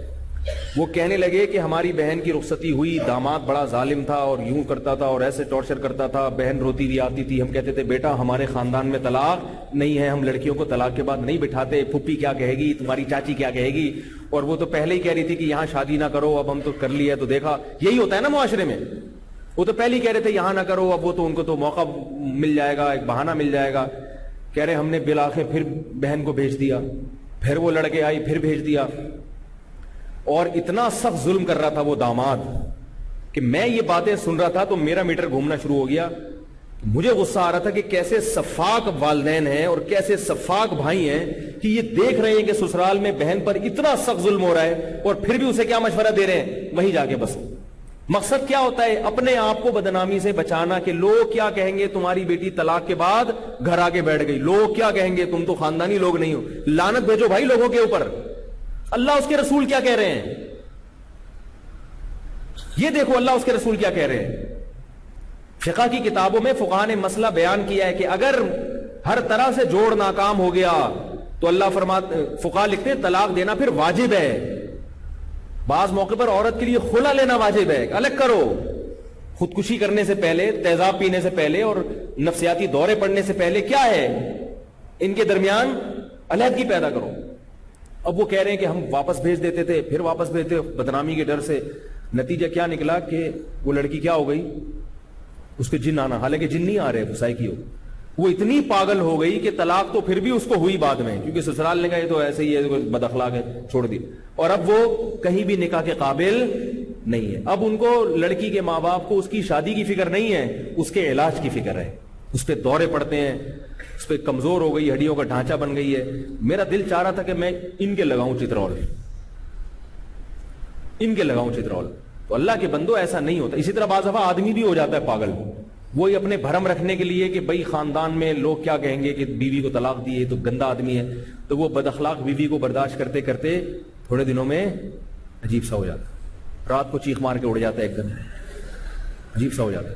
وہ ایک خاتون گئی اپنے میاں کو لے کے، کہنے لگی یہ نفسیاتی پاگل ہو گئے ہیں، کیا کروں؟ ڈاکٹر نے دوا دی کہ نیند کی گولی ہے. اس نے کہا یہ کس ٹائم کھلایا کروں؟ ڈاکٹر نے کہا یہ آپ نے کھانی ہے. آئی بس، جتنا زیادہ آپ سوئیں گی آپ کے شوہر اتنا جلدی انشاءاللہ آہستہ آہستہ، آپ کے جاگنے کی وجہ سے یہ سب کچھ ہوا ہے. ڈاکٹر نے ٹریس کر لیا تھا کہ گڑبڑ کیا ہے نا، تو اس نے وہ میرے سامنے اتنا چبا چبا کے بول رہی ہے، ڈاکٹر نے یہ اندازہ لگا لیا تو اس کا بھی کسی نے بیڑا کر رکھی ہے. تو اللہ نے کیا فرمایا، کتنے عجیب الفاظ ہیں کہ پھر لوگوں کی بدنامی کا خوف مت کرو. نہ مرد خوف کرے نہ عورت، لیکن جلد بازی نہیں. ایسا نہ ہو کہ طلاقیں کے ریشو بڑھ جائے. پہلے ہی طلاقیں، آج کل جو طلاقیں ہو رہی ہیں اس پروسیس سے گزرے بغیر ہو رہی ہیں، وہ غلط ہیں، وہ ناپسندیدہ ہیں، اور وہ اللہ کو بہت زیادہ، اللہ کی نظر میں جو حلال چیزوں میں سب سے ناپسندیدہ چیز طلاق ہے. اس کا یہ مطلب ہے ایسے موقع پہ طلاق. لیکن اگر یہ پروسیس سے گزر گئے پھر بھی نہیں بن رہی، پھر اللہ نے کیا فرمایا، وہیں یتفرقا، علیحدگی اختیار کر لو. امساکم بمعروف، محبت سے رہو. نہیں رہ سکتے، تسریحم باحسان، محبت سے جدا ہو جاؤ. پھر یہ نہیں کہ مار دھاڑ کے اس کو گھر سے نکالا، دفع ہو جائے یہاں سے، اور سامان بھی جہیز بھی لے لیا سارا اس کا، اور پھر اس پہ الٹے سیدھے الزامات. ہمارے معاشرے میں ایسا ہی ہوتا ہے، کیونکہ مرد یہ ثابت کرنے کے لیے کہ میں بے قصور ہوں، لوگ کہیں گے نا تو نے طلاق دی کیوں. اسلام میں حکم یہ ہے کہ مرد اگر بیوی کو طلاق دے دے تو محلے والوں کو اس سے پوچھنے کی اجازت نہیں ہے، کیونکہ اللہ نے اس کو اختیار دی ہے. بھائی وہ اندر کی باتیں وہ جانتا ہے، آپ کوئی ہوگی وجہ، بھائی دے دی. اسی طرح عورت طلاق لے کے آ گئی، خلا لے لیا اس نے، عورت سے نہ پوچھو کہ ٹھیک ہے بھائی نہیں بنی تو الگ. لیکن کیا ہوتا ہے، عورت کو تانے دے دے کے مار دیتے ہیں کہ تو غلط ہے، تو نے شوہر سے، تیرا میاں اتنا اچھا تھا تو کیوں لی طلاق. نتیجتاً وہ جھوٹے الزامات لگاتی ہے کس پر؟ شوہر پر، اپنے آپ کو بے گناہ ثابت کرنے. وہ کہتی ہے تو بندہ ہی دونوں، فحش الزام بھی لگائے گی اس کے اوپر، یہ تو بندہ ہی فحش تھا. اب فحش الزام جب بیوی لگائے نا تو لوگ فوراً یقین کر لیتے ہیں، یار عورت سے زیادہ شوہر کو کون جانتا ہے. تو فحش الزام بھی لگائے گی، اچھے بھلے آدمی کی مٹی خراب کر دے گی. اور مرد بھی یہی کام کرتا ہے. لوگ پوچھتے ہیں کیوں دی، کہیں گے آپ کوئی یہ کہے گا بھائی بس نہیں بنی، اتنی سی بات پہ دے دی طلاق، یار تم تو بندے ہی صحیح نہیں ہو. آگے اس کو کبھی رشتہ ہی نہیں ملے گا، جہاں جائے گا پہلی والی کو کیوں دی طلاق. اب وہ پھر ثابت کرے گا یہ تو عورت ہی ٹھیک نہیں تھی، اس کے کردار پہ بھی کیچڑ اچھالے گا. حالانکہ اگر بیوی کا کردار خراب بھی ہو تو شریعت نے کیا کہا ہے، کردار اچھالنے کی اجازت دی ہے. حضرت ہلال ابن امیہ رضی اللہ تعالیٰ عنہ نبی کے پاس آئے، انہوں نے اپنی بیوی کو بدکاری کرتے ہوئے دیکھا اور بتایا کہ بیوی نے بدکاری کی. آپ صلی اللہ علیہ وسلم غضبناک ہوئے کہ مجھے کیوں بتا رہے ہو. شوہر بیوی کے راز کو فاش نہیں کر سکتا، عورت شوہر کے راز کو فاش نہیں کر سکتی. جب بیوی ہے، میاں بیوی ہے، علیحدگی کے بعد تو اجنبی ہو گئے، اب کیوں راز فاش کر رہے ہیں بھائی، اب کیوں پردہ اٹھا رہے ہیں ایک دوسرے کے رازوں سے. لیکن مرد بھی حتی الامکان بیوی کو مکمل ذلیل کر کے چھوڑے گا، یہ تو عورت ہی صحیح، جہاں جہاں تعلقات ہیں وہاں بتا دے گا تاکہ اس کی دوبارہ شادی نہ ہو.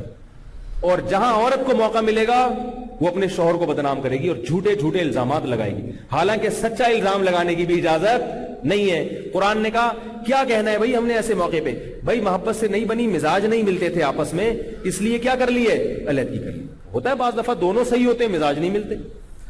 حضرت زینب رضی اللہ تعالی عنہا نبی کی پھوپھیزاد بہن تھی، ان کا نکاح حضرت زید ابن حارثہ سے ہوا. زید ابن حارثہ نبی کے چہیتے محبوب، نبی نے ان کو جنگ میں کمانڈر بنایا باقاعدہ، کتنی اچھی صفات.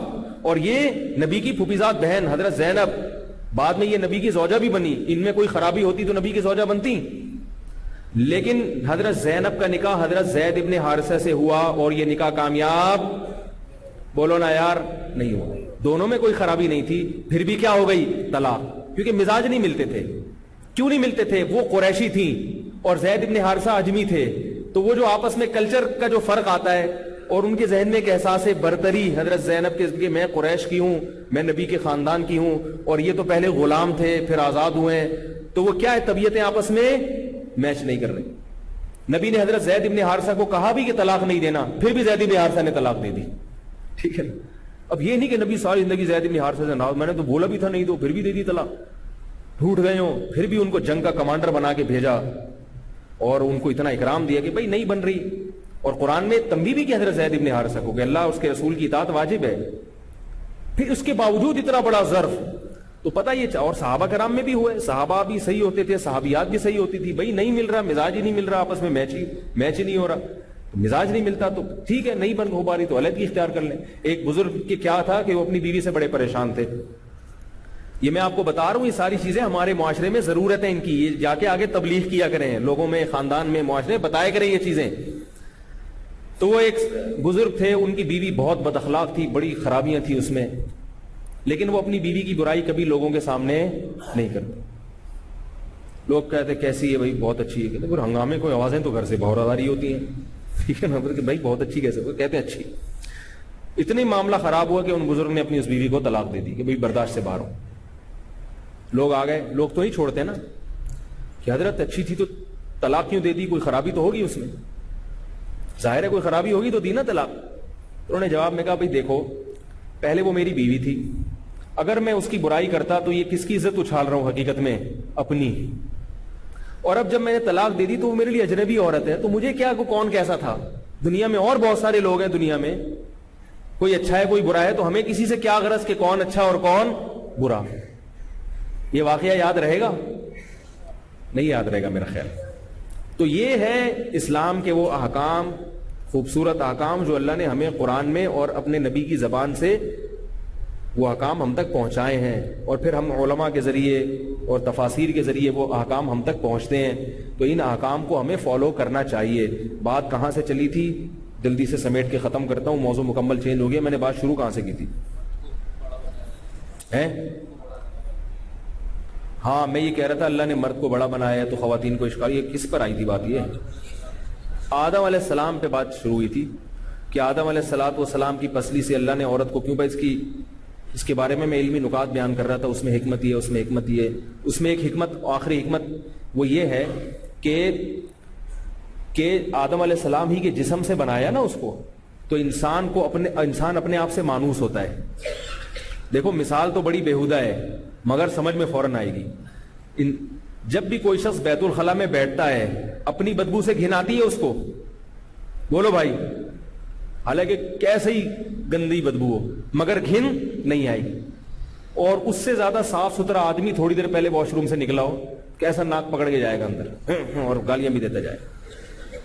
یہ انسان نا اپنی ذات سے اتنی محبت کرتا ہے کہ اس کو اپنی بدبو بھی بدبو نہیں لگتی. مثال غلط ہے لیکن یہ اس سے بہتر مثال کوئی ہو نہیں سکتی. انسان کو اپنے آپ سے محبت ہوتی ہے. تو اللہ نے آدم کے جسم کے ٹکڑے سے ہی حوا کو بنا دیا تاکہ آدم کے دل میں حوا کی محبت پیدا ہو جائے، خامیوں کے باوجود. بات آ رہی ہے سمجھ میں؟ کیونکہ اپنی خامیاں بھی انسان کو نظر نہیں آتی. تو مرد کے لیے عورت جو ہے نا اسی کے جسم کا ٹکڑا ہے. حدیث میں آتا ہے فَإِنَّهُنَّ شَقَائِقُ الرِّجَالِ. اور اپنی چیز خراب بھی ہو تو بہرحال اچھی لگتی ہے انسان کو، تاکہ جنس ہو، میلان ہو اس کی طرف. تو یہ اللہ تعالیٰ کی ایک بہت بڑی حکمت تھی. تو اور یہ بھی ایک حکمت تھی کہ آدم علیہ السلام کو پہلے لایا گیا، عورت کو بعد میں، یہ بتانے کے لیے کہ مرد عورت کے بغیر رہ سکتا ہے. کچھ تصور ہے اس کا، مگر عورت کو پہلے زمین پہ آنے کے لیے پہلے مرد کا سایہ چاہیے. عورت کو دنیا میں لانے کے لیے پہلے مرد کا انتظام کیا گیا جو اس کی نگرانی کرے گا. نہیں یاری نا کیسے؟ اس لیے عورت کو نگرانی کی ضرورت ہے، ورنہ حضرت حوا پہلے آتی بالکل آزاد، کوئی میرے اوپر مجھے آرڈر دینے والا نہیں ہے، میں بالکل آزاد ہوں. تو اسلام عورت کے لیے اس آزادی کا قائل نہیں ہے. عورت جب بیٹی ہے کہیں جائے گی تو ابا کو بتا کے جائے گی، ابا میں وہاں سے وہاں جا رہی ہوں، وہاں سے وہاں آ رہی ہوں، یہ فلانے صاحب کا نمبر ہے دیکھ لیں. ٹھیک ہے نا؟ آپ کے میرے چچا کا نمبر دیکھ لیں. اب ابا وہ کہنے کے نمبر کس کا ہے؟ آپ کون ہوتے ہیں مجھ سے پوچھنے والے؟ یہ اسلام کا مزاج اور یہ فطرت کا مزاج نہیں ہے, ابا نہیں ہے تو بھائی نگرانی کریں گے. کئی مردوں کے سائے ہوتے ہیں عورت کے گرد. پھر جیسے ہی نکاح ہوا تو اب کون ہے؟ شوہر ہے. خواتین اس میں اپنی توہین محسوس کرتی ہیں, یہ کیا بات ہے بھائی, میاں کی تو کوئی نگرانی نہیں ہو رہی, وہ تو جہاں مرضی جا کے بیٹھ رہا ہے. میں کہیں تھوڑی دیر لیٹ ہو جاؤں تو فوراً مس کال آ جاتی ہے, بیگم کہاں ہو. یہ بھی خواتین کہتی ہیں مرد کو ریموٹ کنٹرول کی طرح. بھائی نہیں ہو سکتا, وہ مرد کو عورت کنٹرول نہیں کر سکتی اور نہ کرنے کی اجازت ہے. عورت مرد سے اپنے حقوق کا مطالبہ کر سکتی ہے کہ بھائی ٹھیک ہے آپ سارا دن کہاں گھومتے ہیں مجھے نہیں پتا, لیکن رات کم از کم میرے ساتھ ہونی چاہیے. یہ عورت کا حق ہے کہ شوہر رات کس کے ساتھ گزارے, اور رات کا مطلب رات یعنی کہ 3:45 بجے رات کو آ رہا ہے. اب خواتین کیا کرتی ہیں, کہیں بھی بیٹھا ہوا ہے نا, فون کر کے کہاں ہیں آپ, وہ بیچارہ گھبرانا شروع کر دیتا, یار میں تو پکڑا گیا. ٹھیک ہے, تو بھائی نگرانی ہو ہی نہیں سکتی اس کی, وہ نگرانی ناممکن ہے. اس کو اللہ نے گھر کے باہر کے لیے پیدا کیا. یہ ایسے ہی ہے جیسے ہم وزیر اعظم کی نگرانی شروع کر دیں. میں جناب آرمی کے وہ جنرل باجوہ سے آپ کہاں گھوم رہے ہو بھائی, کیونکہ آپ ہمارے حکمران ہو, آپ کہاں گھوم رہے ہو, کہ تو کون ہوتا ہے بھائی مجھ سے پوچھنے والا میں کہاں گھوم رہا ہوں.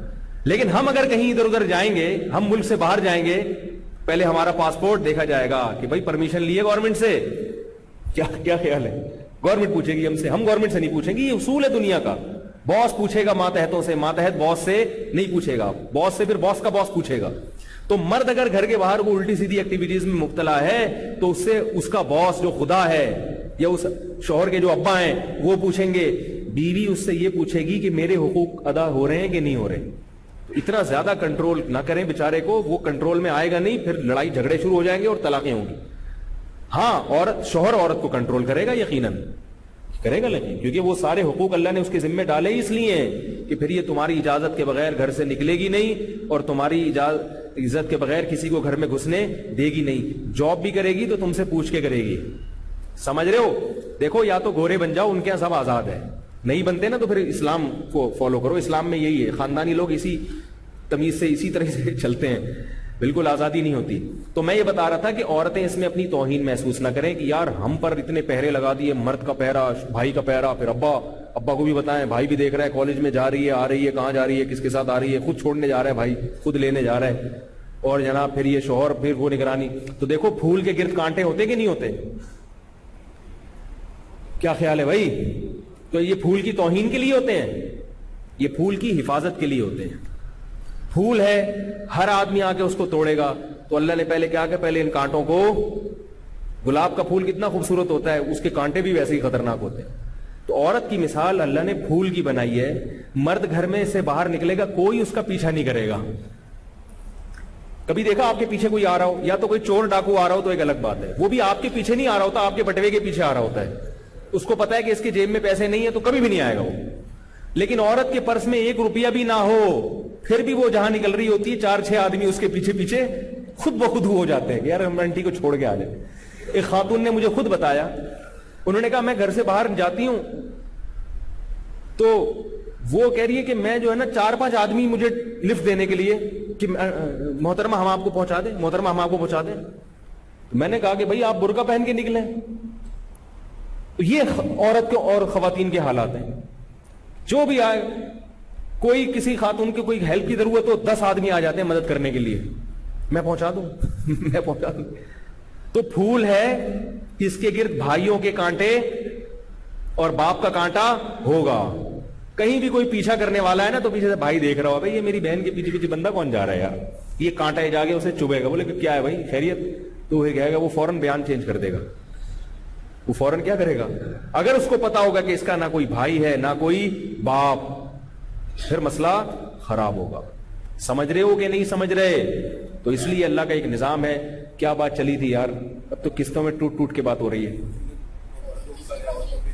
تو وہ بات یہاں شروع کہاں سے ہوئی تھی ہے؟ عرش کے سائے کے نیچے تو ہوں گے, وہ حدیث میں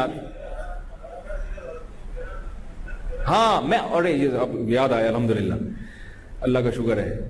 بات یہ چل رہی تھی کہ قرآن کی بلاغت میں بیان کر رہا تھا کہ مرد میں چونکہ یہ شہوت زیادہ ہے نا, تو عورت اگر دعوت دے اور مرد بچ نکلے تو یہ بہت بڑی نیکی ہے. مرد اگر عورت کو دعوت دے تو ویسے ہی اکثر عورت دعوت قبول نہیں کرتی، کیونکہ عورت کی طبیعت میں ایک تو شہوت کم ہے اور دوسرا حیا بھی بہت زیادہ ہے. عورت بے حیائی کی طرف جلدی نہیں جاتی. عورت کا ایک وصف مرغوب ہے حیا، شرم و حیا، یہ اس کی ایک اچھی صفت ہے جو اللہ نے اس کے اندر رکھی ہے. تو اب میں یہ عرض کر رہا تھا کہ قرآن کی آپ بلاغت دیکھیں کہ قرآن جہاں بھی حکم دیتا ہے مسلمان مردوں اور عورتوں کو تو مرد کا ذکر پہلے کرتا ہے، عورت کا ذکر ہمیشہ بعد میں، جو کہ عین بلاغت ہے. ٹھیک ہے نا؟ لیکن قرآن میں چند مقامات ایسے ہیں جہاں اللہ نے عورت کا ذکر پہلے کیا اور مرد کا بعد میں. ہم جب ان مقامات پہ غور کرتے ہیں تو پتہ چلتا ہے ایسا ہی نہیں ہو گیا. اس سے بھی پتہ چلتا ہے کہ یہ کتاب کسی انسان کی لکھی ہوئی نہیں ہے، کیونکہ اتنی باریکیوں میں نبی صلی اللہ علیہ وسلم کیسے جا کے وہ لکھیں. قرآن میں آتا ہے الزانیۃ والزانی، زنا کرنے والی عورت اور زنا کرنے والا مرد، ان دونوں کو 100 کوڑے مارو. یہ میرا آج سفر ہے، اگلے اتوار بیان نہیں ہوگا تو میں اس لیے آپ کے اضافی 5 منٹ گریوی لگا رہا ہوں میں. ٹھیک ہے، اگلا والا بھی آج ہی ہوگی. میرا سفر ہے بیرون ملک، تو وہاں ملیشیا میں ہے، تو میں اس لیے اناؤنس کر رہا ہوں کہ ملیشیا میں کوئی لوگ اگر مجھ سے ملنا چاہیں، وہاں بیان تو چلا جاتا ہے نا، تو وہ میں پھر انشاءاللہ وہاں پہنچ کے نمبر فیس بک پہ ڈال دیں گے. تو کوئی بھی وہاں جو بہت سے لوگ پھر کہیں سفر کر کے آؤ تو وہ کہتے ہیں اڑے آپ آئے تھے ہمیں پتہ ہی نہیں چلا، اب یہاں سے چلے گئے. تو وہ پھر بعض اہم لوگ بھی ہوتے ہیں جن سے ملاقات بہت ضروری ہوتی ہے. تو میں یہ عرض کر رہا تھا کہ الزانیۃ والزانی، قرآن نے کہا زنا کرنے والی عورت اور زنا کرنے والا مرد دونوں کو 100 کوڑے لگاؤ. یہاں اللہ نے عورت کا ذکر پہلے کیا کیونکہ اس کا زنا کرنا زیادہ بڑا جرم ہے، کہ اس میں خواہش بھی کم تھی، حیا بھی زیادہ تھی. اس کے باوجود وہ کیسے تیار ہو گئی؟ اس لیے پہلے اس کو چترول لگیں گے عورت کو، مرد کو اس کے بعد لگیں گے. جبکہ چوری کا جہاں ذکر آیا تو والسارق والسارقۃ، وہاں اللہ نے اپنے اصول پر چوری کرنے والے مرد کے بھی ہاتھ کاٹو اور چوری کرنے والی عورت کے بھی ہاتھ کاٹو. سمجھ رہے ہو؟ کیونکہ چوری مرد کے لیے جتنی بری ہے عورت کے لیے بھی اتنی ہی بری ہے.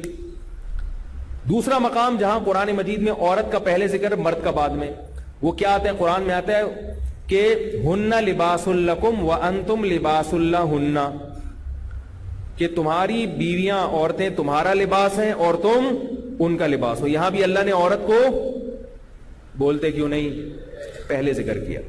کیوں؟ اس لیے کہ لباس بننے میں عورت کا کردار زیادہ ہے، مرد کا کردار عورت کے لیے لباس بننے میں کم ہے. اب اس کو ٹیکنیکل طریقے سے سمجھو. لباس کسے کہتے ہیں؟ جو آپ کے سطر کو چھپا دے. ہمارے جسم میں نا شرمگاہ ایک ایسی عضو ہے جو ضروری ہے مگر لوگوں کے سامنے ظاہر کریں گے تو بے عزتی ہو جائے گی. ایسے ہی اللہ نے مرد میں بھی شہوت رکھی اور عورت میں بھی شہوت رکھی. یہ ہمارے جسم کا حصہ ہے مگر اس کا اظہار انسان کسی کے سامنے نہیں کرتا اور اس خواہش کو پورا کسی کے سامنے نہیں کر سکتا. اگر کر لے تو عزت اس کی خراب ہو جاتی ہے. تو میاں بیوی کیا کرتے ہیں؟ اندرون خانہ ہی ایک دوسرے کی اس خواہش کو پورا کرنے کا انتظام کر دیتے ہیں اور ایک دوسرے کی اس گویا اس برائی پہ کیا کر دیتے ہیں؟ پردہ ڈال دیتے ہیں، چھپا دیتے ہیں. بات آئی سمجھ میں؟ اب اگر میاں بیوی یہ کام نہ کریں یا نکاح نہ کریں تو مرد کے بھی ذلیل ہونے کا خطرہ ہوگا اور عورت کے بھی رسوا ہونے کا، یعنی پھر وہ ظاہر ہے ناجائز طریقے کی طرف چلے جائیں گے نا. تو جب نکاح ہوتا ہے تو عورت مرد کو پاک دامن بنا دیتی ہے اور مرد عورت کو. تو مرد عورت کو پاک دامن اتنا نہیں بناتا جتنا عورت مرد کی پاک دامنی کا ذریعہ بنتی ہے. کیوں؟ اس لیے کہ عورت اگر مرد کو نہ ملے تو مرد کے برائی کی طرف جانے کے امکان زیادہ ہیں اور عورت کو اگر شوہر نہ ملے تو اس کے برائی کی طرف جانے کے امکان اتنے زیادہ نہیں ہیں جتنے مرد کے امکان ہیں، کیونکہ اس میں یہ خواہش کم ہے. بات آئی سمجھ میں؟ تو لباس والا کام، لباس کی ضرورت کس کو زیادہ ہے؟ مرد کو. عورت کو ضرورت ہے مگر مرد سے کم. تو عورت لباس والا معنی اس میں زیادہ ہے مرد کے لیے اور مرد میں عورت کے لیے لباس والا معنی کم ہے. اس لیے یہاں اللہ نے عورت کا ذکر پہلے کیا اور مرد کا، کیونکہ بات لباس کی ہو رہی ہے تو لباس بننے میں عورت کا زیادہ بڑا کردار ہوتا ہے. یہ قرآن کی بلاغت ہے. اور ایک اور مقام پہ قرآن نے عورت کا پہلے مرد کا بعد میں ذکر کیا. وہ کیسے؟ وہ اس سے بھی بڑا مزہ آئے گا اگر آپ لوگ بیدار ہیں. اگر تھک گئے تو رہنے دیں، بیان کر دوں. وہ بڑا ہے، بڑا خوبصورت پوائنٹ. وہ دیکھو قرآن میں آتا ہے یہب لمن یشاء یخلق ما یشاء، اللہ جو چاہتا ہے پیدا کرتا ہے. یہب لمن یشاء اناسا، جس کو چاہتا ہے بیٹیاں دیتا ہے. وَيَهَبُ لِمَن يَشَاءُ الذُّكُورَ، جس کو چاہتا ہے بیٹے دیتا ہے. او یزوجہم ذکرانا و اناثا, جس کو چاہتا ہے بیٹے اور بیٹیاں دونوں دے دیتا ہے. وَيَجْعَلُ مَن يَشَاءُ عَقِيمًا, جس کو چاہتا ہے بانجھ بنا دیتا ہے. کتنے سٹیپ بیان کیے قرآن نے؟ 4 چیزیں بیان کی ہیں. بیٹی بھی دیتا ہوں کسی کو, جس کو چاہتا ہوں بیٹا دیتا ہوں, جس کو چاہتا ہوں بیٹا اور بیٹی دونوں دیتا ہوں, اور جس کو چاہتا ہوں کچھ بھی نہیں دیتا. یہاں یہ ترتیب اللہ نے بیان کی. پہلی بات تو بیٹی کا ذکر پہلے, بیٹے کا بعد میں, جبکہ قرآن کی عادت کیا ہے؟ بیٹا پہلے ہوتا ہے, بیٹی بعد میں. سمجھ رہے ہو یہاں کیا ہے؟ اصل میں اللہ تعالی یہاں یہ بیان کر رہے ہیں اس آیت میں کہ میں جس کو چاہتا ہوں اولاد دیتا ہوں اور جس کو چاہتا ہوں اولاد نہیں دیتا. آخر میں کیا بتایا؟ اولاد نہیں دیتا. اولاد ایک نعمت ہے نا, اور اولاد نہ ہونا ایک آزمائش ہے. تو نعمت کا ذکر پہلے ہوتا ہے, آزمائش کا بعد میں. اس لیے اولاد کا ذکر اللہ نے پہلے کیا, جو کہ اکثر ہوتا ہے. کبھی کبھار اللہ بانجھ بھی بنا دیتے ہیں کسی کو, اس کبھی کبھار والے کا دوسرے نمبر پہ. یہ ترتیب سمجھ میں آ گئی. پھر جب اولاد کا ذکر اللہ نے کیا تو پھر بیٹی کا پہلے کیوں, بیٹے کا پہلے کیوں نہیں کیا؟ اس کی وجہ یہ ہے کہ اللہ تعالیٰ نے اولاد کی نعمت کو تدریجن بیان کیا کہ اولاد میں سب سے کم درجے کی نعمت ہے کہ صرف بیٹیاں ملے آپ کو. صحیح ہے نا؟ اس سے اعلیٰ درجے کی نعمت کیا ہے؟ بیٹیاں نہیں, صرف کیا ملیں؟ بیٹے ملیں آپ. اور سب سے اعلیٰ نعمت کیا ہے؟ بیٹے بھی ہوں اور بیٹیاں بھی. تو اسٹیپ بائی اسٹیپ بیان کرنے کے لیے لڑکی کا پہلے کہ یہ نعمت ہے کم درجے کی, صرف لڑکا ہونا یہ اس سے تھوڑا سا اعلیٰ درجے کی, اور دونوں ہو جانا یہ سب سے اعلیٰ درجے کی نعمت ہے کہ کسی کو بیٹے بھی ملیں اور باقاعدہ بیٹیاں بھی ملیں. ابھی بلاغت پوری نہیں ہوئی ہے. جو قرآن کی بلاغت سمجھ رہے ہو, اصل جو بلاغت کا نقطہ ہے وہ اب میں بیان کر رہا ہوں. دیکھو قرآن نے جب بیان کیا کہ جس کو چاہتا ہے بیٹیاں دیتا ہے, اس سے اگلی نعمت بیان کی اس سے اعلیٰ درجے کی, جس کو چاہتا ہے صرف کیا دیتا ہے؟ بیٹے. اب اگلا اسٹیپ کیا ہونا چاہیے کہ جس کو چاہتا ہے بیٹیاں اور بیٹے دونوں دیتا ہے, کیونکہ بیٹی کا ذکر پہلے بیٹے کا بعد میں, تو اگلے اسٹیپ میں بھی بیٹی پہلے اور بیٹا بعد میں ہونا چاہیے نا. لیکن وہاں قرآن نے ترتیب بدل دی, کیونکہ اصل ترتیب پہ آ گیا. قرآن کی اصل یہ ہے کہ لڑکے کا ذکر پہلے ہوگا اور لڑکی کا بعد میں ہوگا. گویا قرآن یہ کہہ رہے کہ ہم نے پہلے نمبر پہ جو لڑکی کو پہلے رکھا وہ تو یہ سمجھانے کے لیے کہ نعمت کی ابتدا کہاں سے شروع ہوتی ہے؟ صرف بیٹیاں ملیں. اس سے اعلیٰ درجے کی نعمت کیا ہے؟ کہ بیٹے ملے. صرف سب سے اعلیٰ کیا ہے کہ دونوں ملیں. تو جب دونوں کا ذکر ہے تو پھر اس میں لڑکا پہلے اور لڑکی بعد میں. حالانکہ جب ہم اس بات کو بیان کریں گے تو ہم جس ترتیب سے چل رہے تھے اسی ترتیب کو آگے لے کے چلیں گے نا. ایک عام خطیب جب کوئی بات کرے گا تو کہے گا بھائی اللہ بیٹی بھی دیتا ہے, بیٹا بھی دیتا ہے, اور بیٹی اور بیٹا دونوں دیتا ہے, کیونکہ اسی ترتیب سے آ رہا ہے. لیکن قرآن نے آگے ترتیب بدل دی, کیونکہ اب وہ حکمت فوت ہو گئی. تھوڑی سی ہوگی تو بات سمجھ میں آئے گی. چائے پیا کریں چائے. وہ لطیفہ سنا ہے؟ وہ ایک آدمی کسی پنجاب کے کسی گاؤں کے دیہاتی کے ساتھ نا ایک کراچی کا بندہ سفر کر رہا تھا. کسی گنوار کوئی دیہاتی تھا گاؤں کا, ٹرین میں سفر کر رہا ہے. کراچی والے بیچارے کمزور ہوتے ہیں, تو وہ بیچارہ ٹھیٹ گاؤں کا دیہاتی پنجاب کا, وہ موٹا تازہ. تو اب یہ کراچی والے کو نا وہ اٹھانا تھا کوئی گھی یا کوئی چیز اٹھانی تھی, سامان اٹھا کے اوپر برتھ پہ رکھنا تھا. اس سے اٹھ نہیں رہا تھا کیونکہ کراچی کے گٹکے کی بیچارہ گٹکے میں پلا بڑا, اٹھ ہی نہ این کر رہا ہے, اٹھ نہیں رہا اس سے. وہ جو پنجاب کا گبلو جوان تھا نا پنڈ کا, اس نے اٹھایا بھر کے اور تانا دیا وہ نا لسی پیا کرو لسی.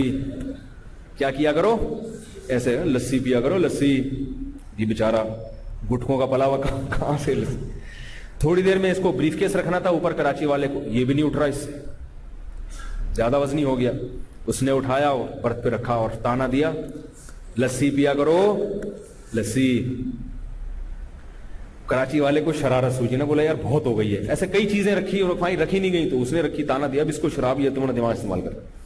اس نے ایک بھاری شاپر تھا, ایسے ہی فیک میں نا اٹھا کے نا ایسے بن گیا جیسے مجھ سے اٹھ نہیں رہا, اور اٹھا کے لٹکانے کے لیے وہ جو ہینڈل ہوتا ہے نا ٹرین کا جو کھینچتے ہیں تو گاڑی رک جاتی ہے, وہاں لٹکانے کی کوشش کی, اب لٹک نہیں رہا. تو وہ پنڈ کا بندہ آیا, اس نے اٹھا کے لٹکا دیا اور بولا لسی پیا کرو لسی. گاڑی رک گئی. گارڈ آیا, کس نے, سب لوگ کہنے لگے بھائی یہ جو لسی والا ہے نا, اس نے کہا 500 روپے جرمانہ نکال. بیچارے نے جرمانہ لگا دیا. تو اب کراچی والے کہہ رہے چائے پیا کرو چائے. کیا کیا کرو؟